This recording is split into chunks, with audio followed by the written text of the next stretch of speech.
Hi, friends. Hi, beautiful community. It's so good to see you all. And thank you again, Divine Groove, for that beautiful song, which is just so perfect for what I want to speak about today. Being humble and kind, humility. It's been quite a week, huh? On many levels. And one of the things that happened this week is on Tuesday, January 21st, that was our founder's birthday, Dr. Ernest Holmes. He would have been 138. And if there was ever a great example of being humble and kind, it was Dr. Ernest Holmes. So, I want to talk about humility today and how humility leads us to joy and courage, among other things. Life does have a way of humbling us sometimes, right? Or am I the only one? I get humbled on a regular basis, it seems. This morning, my cat humbled me. She's like, "You can't be in my personal space right now." Yeah. Christian Sorensen, another minister in Centers for Spiritual Living, he's been a minister for a very long time. He's a friend of ours, and he's wonderful. And he loves to tell this story about humility. He said, one day, I was up giving a talk, and I was on fire, and I could feel it, and it was just, the words were just coming, it was just flowing. Oh yeah, Spirit's moving through me. He's just having a great time. He got off the stage, and he's feeling so good about himself. And a woman who was there in the audience came up to him afterward, and she was like, "Oh, Christian, I've been in this teaching for a long time. I've heard a lot of ministers speak, and that was the best talk I've ever heard." And he said, "Oh, that wasn't me, that was God." And she said, "It wasn't that good."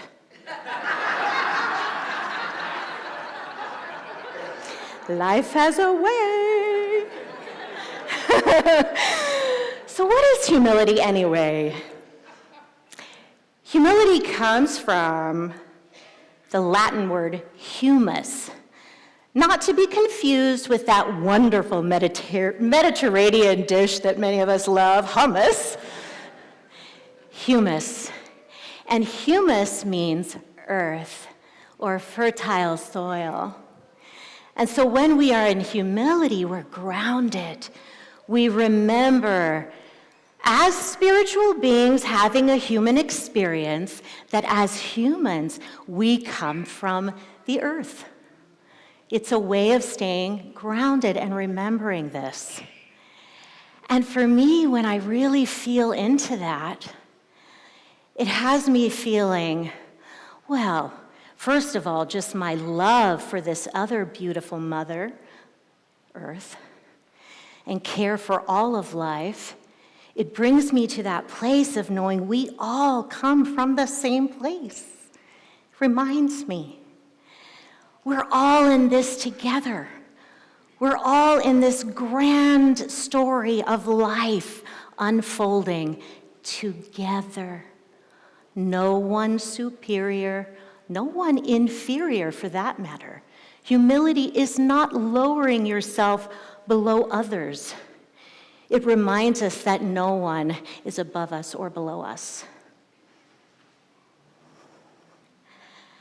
Mother Theresa said about humility that it is the mother of all virtues, that all other virtues spring forth out of humility. And the Dalai Lama said that humility is essential for joy. They go hand in hand when we're in that place of remembering truth. It opens us up to experience joy, being in that place of gratitude for all the blessings in our life, which brings us back to humility and so forth. So yesterday, we had a wonderful meeting. It was our meeting coming together, parents, grandparents, few of us ministers gathered together here. We pulled our chairs around, we sat in circle, and opened ourselves up to what wanted to emerge around a youth program here. We did it in humility, meaning not a single one of us came in with an agenda or saying, I know how this needs to be done. We all just opened up into curiosity and said, what can happen here? What wants to be birthed here? We let divinity flow through us, every single person contributing their ideas that bounced off of the other person's ideas. And we finished that meeting in half the time, in just 1 hour, with a youth program ready to start the first Sunday in March. That's one way of us being in our humility, coming together like this. In the Baghavad Gita, it states that humility is not only a foundational virtue, humility is practice, it's relational. We practice it together with each other. So, thank you. Vic, where are you? Thank you, Vic. Putting out the chairs and making sure we have water every Sunday. You are essential.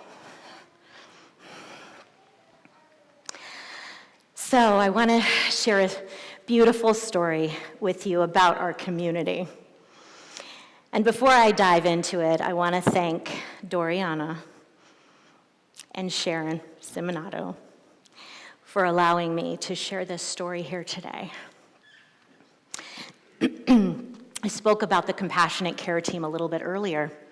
This team is made up of about 15 of us. And when someone in our community is having, as I mentioned earlier, an extraordinary challenge, a health challenge or something else, and is needing support, we show up, we bring meals, we bring prayers, we sit with people, we make phone calls, and it's in that spirit of compassion and loving one another. It's in the spirit of humility, isn't it? We're all in this together. And I was having a conversation with Doriana on WhatsApp. We were messaging each other and trying to find a time to get together. And then she let me know she wasn't feeling well and needed to put off our time. And I said, well, have you thought about asking for support from the compassionate care team? And she wrote me back a very beautiful message and didn't mention receiving support from the team, but assured me, everything is okay, and she has support from family. And Doriana is a goddess. Like, she is a massive giver in her life. She's brilliant. A couple of days later, so just knowing that about her, a couple days later, I saw on our team's thread a message from Sharon Simonato that Doriana needed some support. And I was like, yes! Now what happened in those couple of days there? I was very curious what turned around for her. And I asked her about it. And Doriana shared such a beautiful story with me that I know that she is happy to share if you're interested in hearing more. But what I will tell you about it, what she said, was that she is a person who, she's self-sufficient, right? She's strong. She takes care of herself. How many of you relate to that? I got this, right? I got this. It's okay. I don't need support. I got it. I relate to that. And what happened for her when she was sitting with Sharon Simonato and feeling Sharon's beautiful heart and holding that space of vulnerability, Doriana dropped into her heart and opened up and realized she did need support, and what she called it was a human humbling.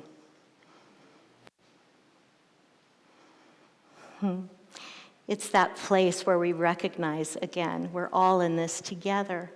We're linking arms in life, walking together. It's okay to need support. We are not meant for sufficiency, even though I know many of us have been conditioned that way. We are meant for interdependence. So she had this beautiful experience, which she told me resulted in an incredible healing and transformation. And then she said she wept with joy. This is what we mean by humility being a path to joy, what it opens us up to. I know, Doriana, that took so much courage, and your willingness to share it takes even more courage. And I just want to appreciate you, your heart, and Sharon Simonato, who's so beautiful, holding the space. Thank you both. It's a testament to our community. Thank you.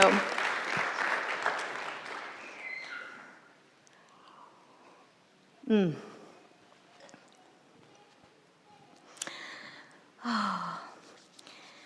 I said it was an interesting week, right? Tuesday was Ernest Holmes' birthday. Also on Tuesday, I was online, and I saw this amazing video. And I immediately thought, oh my gosh, I've got to share this in my talk. So I didn't share it online, because I was like, oh, I'm going to share it in this space. But I saw this video of the inaugural prayer services in the United States of Bishop Marianne Edgar Bude, speaking truth to power. That comes from humility. You know, when we get that call, it's humility to listen, right? It's humility to surrender. It's humility to say, make me an instrument. Wherever I'm being called, I'm going to listen to that, because we're always at choice. She had that call. She knew for her, she needed to speak these words to the newly inaugurated president of the United States. What she said was a plea for mercy for the people who are scared. That is humility, standing for something greater than her own self. She put herself at risk in doing so. Courage. Can you imagine the courage that it took for her? And the power that has resulted since that video has gone viral. Everybody's sharing it now. I saw it everywhere. I was like, oh, I wanted to surprise everybody. But it's better, right? It's better because it's out there and we're touched by it. When we see each other in humility and acting from humility, we are touched by it in ways that ennoble us and remind us of the best parts of being human. Humility as a path to courage. Wow, did she ever represent that? And I am so grateful. So I want to share a story. Another human humbling for me, I'm going to share with you. I might share two. Yeah, because yesterday after the meeting, I was in such a high. I think we all left after that meeting so energized, so excited for what transpired, what we created together. It wasn't like one person said, this is what we want to do, and everybody agreed. We all came up with this together. And so I was high. Look what just happened. This is perfect for my talk. And then I was like, my talk. I'm talking tomorrow. Oh, God. And all the fears started coming in. Oh, I better do a good job. You know, all of that stuff that plays on our minds, you know. Who are you to think you can get up and give a talk? You know, that kind of thing in our minds. That was going on. I'm not ready. I need more time. All of this. I had a total meltdown yesterday. I mean, I cried. It's sort of like kicking and screaming my way up here to the platform. So I was like, oh, thank goodness I have my partner there with me holding space. And it was a humbling, because what I got to is, you're just a human being sharing. That's it. I'm a human being sharing. When I think back to Bishop Marianne, and I think about those times when we are called to great things that terrify us. Okay, am I the only one? Do you have that voice in your head that goes, who do you think you are? Am I the only one? No, Cliff's the only one.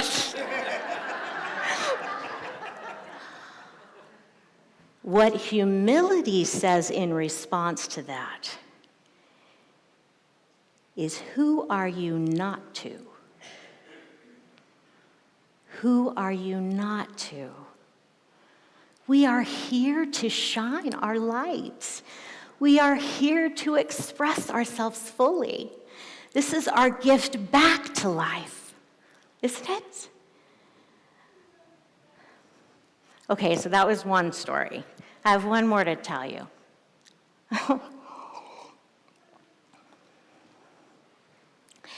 And this is a story about my mom. And I was really mad at my mom for a long time. And I was in my early 20s, and I was just mad at her. I was mad at who she is and wanting her to be something different. I wanted her to be the mom I wanted her to be, not the mom who she was. And really, I was in a place of arrogance. That's really arrogant, actually. Arrogance, of course, is the opposite of humility. And I was in that space, mad. And I don't know what sparked it for me, but this idea dropped in. Okay, yeah, you didn't get to choose your mom, as far as I know. Maybe I did. But she didn't get to choose me.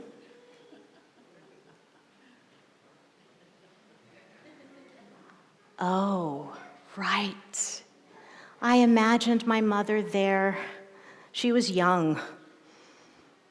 When she got pregnant with me, she wasn't married. I was an accident.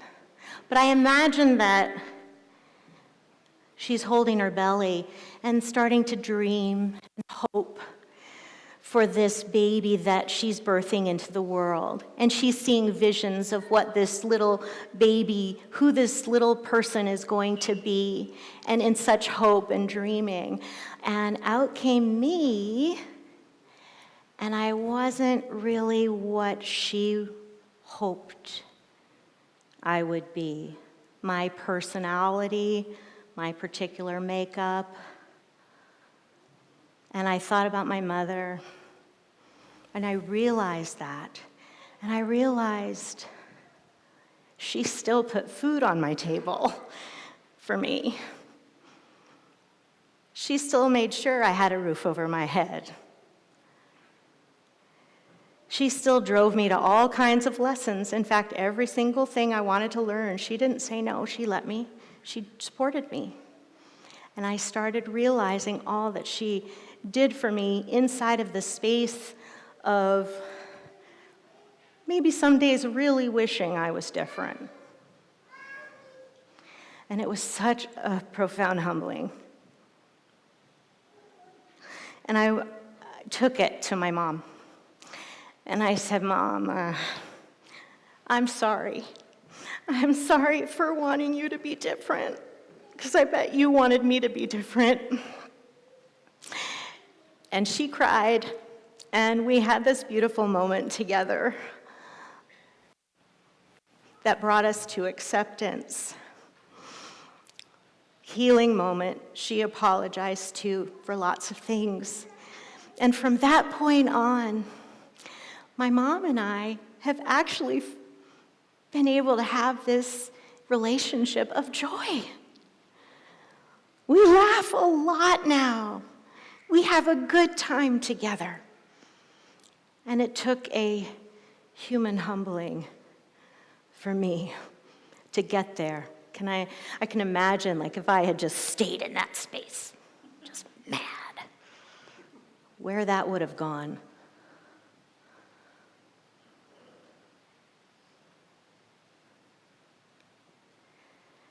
Humility is essential for our joy.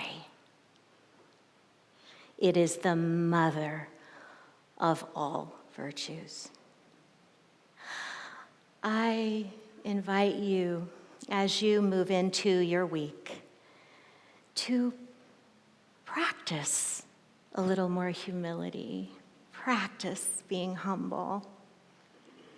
Remember, that is not lowering yourself beneath everyone, or anyone for that matter. In fact, humility makes us strong. So practice being a little humble and see what happens. See what arises out of that. See what you experience. If there's a little more joy, a little more courage, a little more power, a little more gratitude, a little more peace, a little more compassion, a little more love. See what happens.